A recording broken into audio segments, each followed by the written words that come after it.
दोस्तों, बिग सोचो में खुश आमदीद। हमारे हमसाया मुल्क के 3 नाम मारूफ हैं: भारत, इंडिया और हिंदुस्तान।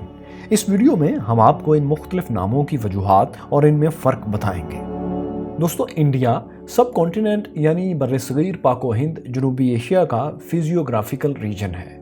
ये रीजन इंडियन प्लेट पर हिमालय से बहरे हिंद में नीचे जनूब की तरफ फैला हुआ है।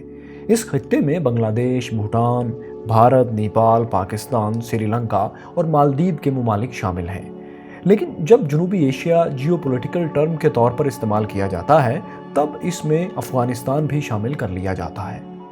जियोग्राफिकली बर्रसगीर पाको हिंद का ताल्लुक उस लैंड मास से है जो करोड़ों साल पहले पेंजिया के टूटने से गोंडवाना का हिस्सा बन गया था।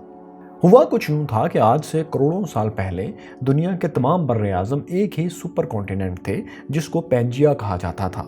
फिर ये सुपर कॉन्टिनेंट, ये सुपर बर्र-ए-आज़म 2 बड़े हिस्सों में 2 सुपर कॉन्टिनेंट में तकसीम हो गया, जिनको गोंडवाना लैंड और लारेशिया कहा जाता था। इस तकसीम के वक्त बर्रसगीर गोंडवाना का हिस्सा था और ऑस्ट्रेलिया के साहिल के करीब वाक़या था। फिर आहिस्ता आहिस्ता लाखों करोड़ों साल में ये छोटा बर्र-ए-आज़म सिरकता शुमाल मशरिक में आकर मौजूदा यूरेशिया प्लेट, जो कि सुपर कॉन्टिनेंट लारेशिया का हिस्सा हुआ करती थी, उससे टकरा गया और इस टकराव के नतीजे में हिमालय का अज़ीमुश्शान सिलसिला आज से तकरीबन 5 करोड़ साल पहले वजूद में आया। इसकी मुकम्मल कहानी हम आपको अपनी एवोल्यूशन सीरीज़ के वीलॉग्स में उसके पहले हिस्से में दिखा चुके हैं। दोस्तों, बर्रसगीर की इस्तिलाह बर्रसगीर की ज़ैली तकसीम को ज़ाहिर करती है, यानी ये टर्म बर्रसगीर कॉन्टिनेंट की सब टर्म है, यानी एक ऐसा खित्ता जिसकी अलग जोग्राफियाई, सियासी और सकाफती शनाख्त हो। माय क्यूरियस फेलोज़, आप जानते हैं कि 20वीं सदी में यह खित्ता अंग्रेज़ों के ज़ेरे असर था, उनके कंट्रोल में था। उस वक्त इस खित्ते को ब्रिटिश इंडिया कहा जाता था। ब्रिटिश इंडिया में मौजूदा पाकिस्तान, म्यांमार, इंडिया और बांग्लादेश के ज़्यादातर इलाके शामिल थे। लेकिन फिर आज़ादी के बाद ये सब अलग अलग मुल्क बन गए, जिनमें से आप जानते हैं कि बांग्लादेश 1971 में कुछ देर बाद अंग्रेज़ों के जाने के कायम हुआ। आज़ादी के बाद जब इंडिया का पहला आइन बनाया गया तो इसके आर्टिकल 1 में लिखा गया, India that is Bharat shall be a union of states. मतलब इंडिया जो कि भारत है, ये रियासतों का एक इत्तेहाद होगा। आइन के इस आर्टिकल में वाज़ेह तौर पर इंडिया और भारत 2 नामों को एक जैसी अहमियत दी गई। आसान अल्फाज में आप यूँ समझ लें कि इंडिया के आइन के मुताबिक इंडिया और भारत, ये 2 नाम इस मुल्क के सरकारी नाम हैं। दोनों की एक जैसी अहमियत है और दोनों नाम इस मुल्क के सरकारी टाइटल्स हैं। अब आपको इन नामों की तारीख बताते हैं कि ये नाम कब और कैसे रखे गए। याद रहे कि हिंदुस्तान इस खित्ते का तारीखी हवाला है जो कि हम आज भी इस्तेमाल करते हैं, और यही हम सबसे पहले जानते हैं कि हिंदुस्तान नाम की तारीख क्या है। आसार कदीमा से हमें पता चलता है कि यहाँ की सबसे पुरानी तहजीब इंडस वैली सिविलाइजेशन थी, यानी इस खित्ते में सबसे पहले जो सिविलाइजेशन, जो तहजीब शुरू हुई वो इंडस रिवर के पास से दरिया सिंध के आसपास शुरू हुई थी। इंडस रिवर यानी सिंधु नदी, मौजूदा दौर में यह दरिया मगरबी तिब्बत भारत में, जो कि जम्मू कश्मीर और पाकिस्तान में बहता हुआ बहरे अरोम में जा गिरता है, ये वही दरिया है। ज़माना कदीम में जो लोग मगरिब से इस सरजमीन पर आया करते थे, उन्हें ये अजीम दरिया यानी सिंधु नदी पार करना पड़ती थी। सिंधु नदी के मगरिब में, वेस्ट में पर्शियन अम्पायर यानी सल्तनत फ़ारिस हुआ करती थी। ये वही जगह है जहाँ आज ईरान आबाद है। ये उस वक्त की एक बहुत ताकतवर सल्तनत थी। 5वीं सदी कबल अज़ मसीह में 5th सेंचुरी BC में फ़ारसियों ने इस खित्ते यानी बर्रसगीर पर हमला किया। वहाँ के लोग सिंधु नदी को पार करके यहाँ आना शुरू हो गए। ईरानी ज़ुबान में सीन की आवाज़ को हे के लहजे में बोला जाता है, यानी पर्शियन लोग, फ़ारसी लोग सिंधु को बोलते वक्त हिंदू कह दिया करते थे। इसलिए जो सिंधु नदी थी वो ईरानी ज़ुबान में हिंदू नदी हो गई, और जो लोग नदी के उस पार यानी मशरिक में रहा करते थे, ईरानी लोगों ने, फ़ारसियों ने उन्हें सिंधु और अपने लहजे में हिंदू कहना शुरू कर दिया।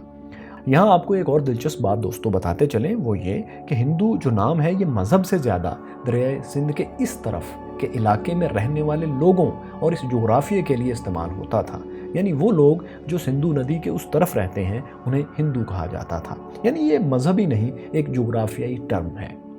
नदी के पार इस सारी ज़मीन को उस वक्त हिंदुस्तान कहा जाता था, और ये उसी दौर में कहा जाना शुरू हुआ जब पर्शियन अम्पायर बहुत ताकतवर थी। ईरानी ज़ुबान में वैसे भी आप जानते हैं कि सतान के लफ्ज़ का मतलब जगह होता है। यूं सिंधी नदी के उस पार के इलाके को हिंदुओं के रहने की जगह यानी हिंदुस्तान कहा जाने लगा।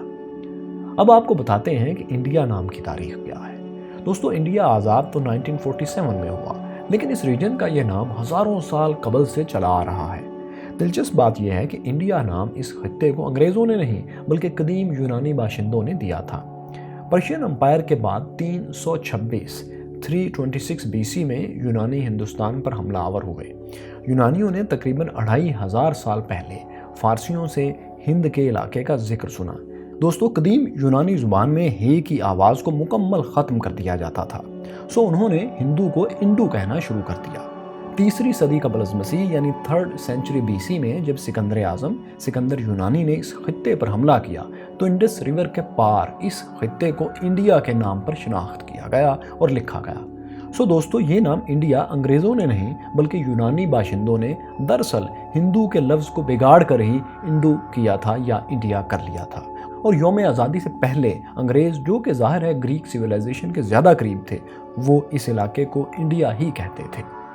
अब आते हैं आखिरी नाम भारत की तरफ। दोस्तों, भारत नाम से मुतल्लिक कई लेजेंड्स मशहूर हैं, लेकिन 2 कहानियाँ जो सबसे ज़्यादा मशहूर हैं वो आपको दिखाते हैं। माय क्यूरियस फेलोज, ये कहा जाता है कि इस खित्ते का ये नाम मशहूर महाभारत के आखिरी राजा भरत राम के नाम पर रखा गया। महाराजा दशरथ और रानी शकुंतला के बेटे भरत को एक अहम ऋषि ने दुआ दी थी कि भरत बड़ा होकर एक राजा बनेगा, और फिर हुआ भी यही कि भरत ने बहुत सी कामयाबियां समेटी। मौजूदा दौर के Afghanistan, Pakistan, Bangladesh, Myanmar, Iran, Sri Lanka, China और रूस के कुछ इलाके राजा भरत की सल्तनत का हिस्सा बने। उन्हें पूरे बर्र-ए-सगीर और आज के इंडिया का पहला फातेह भी समझा जाता है। ये सारी ज़मीन जो उन्होंने फतह की, इसको राजा भरत के नाम पर ही भरत वर्ष का नाम दिया गया। संस्कृत ज़ुबान में वर्ष के मानी एक हिस्सा, इलाका या मुल्क के होते हैं। भारत नाम के पीछे जो दूसरी कहानी है वो 10 राजाओं की एक जंग की दास्तान है। इसके मुताबिक पाकिस्तान के शहर लाहौर में दरियाए रावी के किनारे 10 मुख्तलिफ कबाइल के राजाओं ने भरता ट्राइब्स के राजा सौदास से जंग की। राजा सौदास ने इन 10 राजाओं को शिकस्त दी, इन्हें हराया और ये जंग बड़ी कामयाबी से जीती। उनकी कामयाबी के बाद ये इलाका इन्हीं भरता ट्राइब्स के नाम पर भारतवर्ष कहलाया जाने लगा। तो दोस्तों, इन दास्तानों के होते हुए और चूंकि ये लेजेंड्स हैं, सो हम यकीन से नहीं कह सकते कि असल भरत कौन था, क्योंकि कुछ इसे राजा रशभा का बेटा कहते हैं और कुछ राजा दशिंता की औलाद मानते हैं। मगर हकीकत यह है कि भारत का ये नाम इसी लेजेंड किंग भरत के नाम पर रखा गया है, जो कि भरता कबाइल के पेशवा थे। उन्होंने अपनी ज़िंदगी में दरिया सरस्वती और यमुना के दरमियान कई रियासतों पर तसल्लुत कायम कर लिया था। इसके अलावा भरतों ने वैदिक दौर में बहुत सी रियासतों पर हुकूमत की और दूसरे कबाइल के साथ बहुत सी लड़ाइयाँ लड़ी, जिनमें वो फतेह याब हुए।